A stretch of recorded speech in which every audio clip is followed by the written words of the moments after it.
ladies, do not ever date the ugly guy.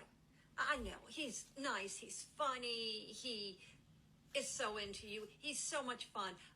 Of course right now he is. He has to be all of those things right now because he knows he's got a face for radio, so he better work on that charm.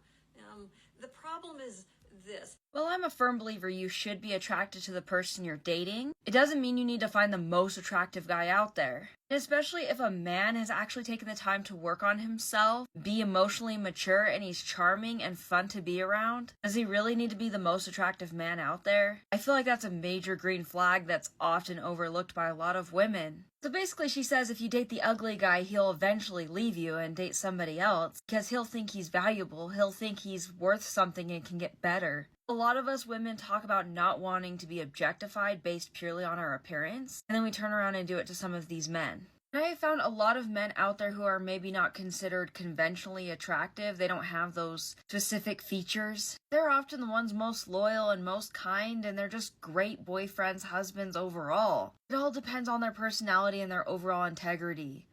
You can always tell when the man picked out the engagement ring. When he went to the jeweler, no guidance, and just got what he thought was best. And I will not be explaining because you will not be burning me at the stake today, but y'all know what I mean. Isn't he supposed to?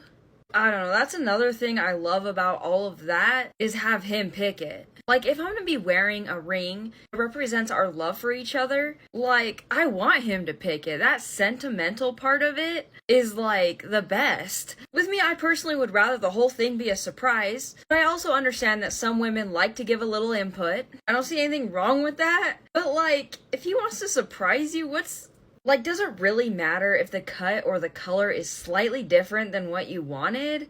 Like, just be happy you're getting engaged. This is also very true. I have met women that have said they would not say yes to their man unless the ring cost at least $10,000, which is ridiculous. Not only should men not feel obligated to propose if they do not want to, but they shouldn't be expected to spend a ridiculous amount of money either. When I got engaged years ago, he asked me for input on the ring, and I just told him I wanted something durable. Because I'm a very sentimental person and I love the thought of having a ring that will last forever. But I didn't care about the cost. There are a lot of materials out there that are cheaper, but very durable. I think if a woman's gonna be that picky on a ring, she should just buy her own. Or she could go with him and help pay for it. It's amazing. I make a video telling men why your wife does not want to have bedroom intimacy with you, and I'm blunt and I say it's because she doesn't like you. Maybe she hates you. And I try to explain that that's happening because of resentment and lack of emotional safety. Well, is she taking action on getting her other needs met? And why is she withholding love from him because her needs aren't getting met? And I say love because for a lot of men, that's how they show love. That's how they feel connected to you. In the same way for women, when we feel validated, our feelings, and we can vent to our man. And if you're not willing to at least try to work things out with him, why are you staying? At what point do you take responsibility for your choices in life? Be like, okay, this is not working for me, I need to leave. Instead of just staying in a relationship, building resentment. If you're not going to go through with adequately addressing the issue, what are you doing? And men are never obligated to stay in a relationship where their needs aren't getting met. Thank you to my dad and my dad. You do know you can change those qualities about yourself, right? You can choose to pick all of the good qualities from both of your parents and have them part of your personality. But once you're an adult, you need to take responsibility for your negative qualities. You can't just keep putting the blame on your parents. I don't know.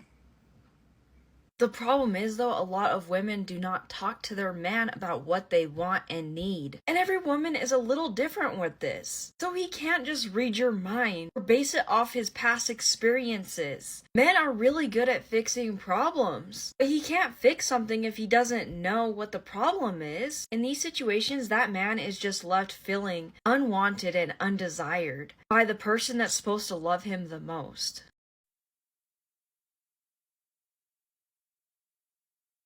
Isn't this the truth? Do we not think about the long-term repercussions of doing stuff like this? Of putting down all men? Of course it's going to start affecting a lot of innocent men that have done nothing. Because it has changed the way society looks at men in general, in a more negative light. And most men are good people.